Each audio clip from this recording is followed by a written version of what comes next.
এই খরগোশ আর মুরগির বিয়ে হয়, মুরগি একটি ডিম পাড়ে আর সেই ডিম থেকে জন্ম নেয় এক সুন্দর বাচ্চা খরগোশ। সবকিছু স্বাভাবিক নিয়মে চলছে আর ধীরে ধীরে বাচ্চা খরগোশ বড় হতে থাকে।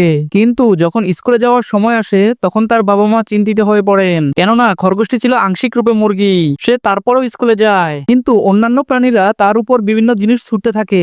শিক্ষক তাকে দোষারোপ করেন যেন এটা তারই দোষ ছিল। একসময় তার অন্যরকম অনুভব হতে থাকে এবং হঠাৎ একটি রঙিন ডিম পাড়ে। সবাই তাকে নিয়ে হাসাহাসি করে।